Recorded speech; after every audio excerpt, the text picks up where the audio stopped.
Bâtir la foi sur la terre, prier sans se décourager. Méditation sur Luc 18, 1-8. Jésus leur dit une parabole pour montrer qu'il faut toujours prier sans se décourager. Je vous le dis, il leur fera promptement justice.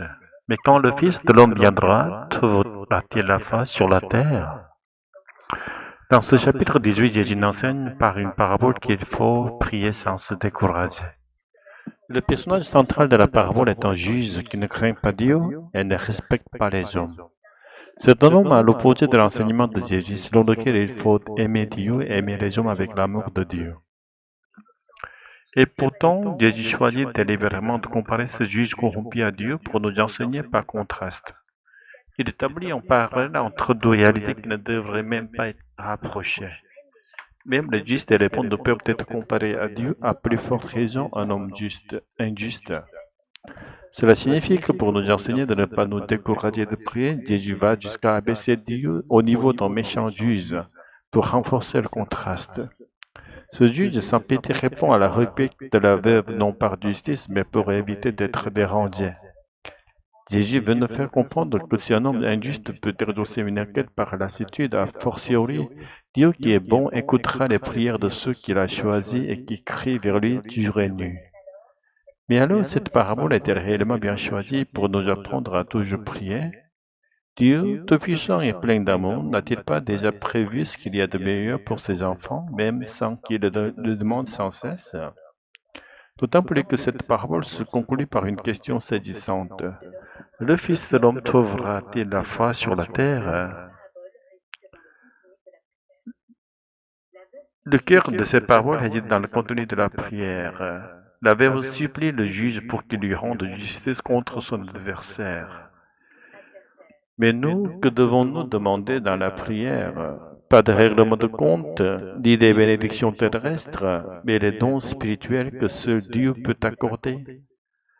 Notre prière doit être une supplication pour recevoir la puissance du Saint-Esprit, cette puissance qui nous rend capables d'aimer même nos ennemis. Dieu ne nous donne pas seulement ce qu'il y a de meilleur, la puissance du Saint-Esprit, il nous donne l'Esprit lui-même, comme il nous a donné Jésus. Le problème, comme Jésus le souligne au verset 8, c'est notre foi.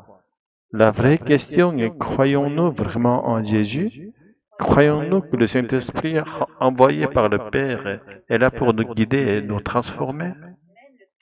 Même le plus beau des dons, si on ne le reçoit pas, ne peut produire aucun fruit dans notre vie. Comme Jésus l'a enseigné ailleurs, ce ne sont pas les paroles répétées ni les longues prières qui comptent, mais la foi. Et quand vous priez, ne multipliez pas les paroles comme les païens. Ils s'imaginent qu'à force de paroles, ils seront exaucés.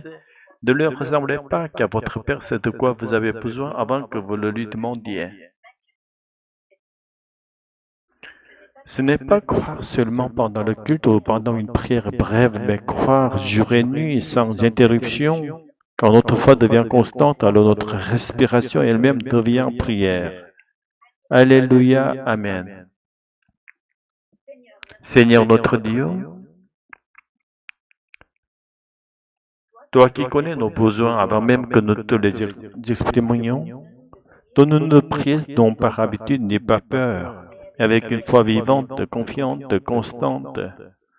Envoie ton Saint-Esprit en nous, non seulement pour résoudre nos demandes, mais pour transformer nos cœurs. Donne-nous la force d'aimer même nos ennemis et de vivre chaque souffle comme une prière.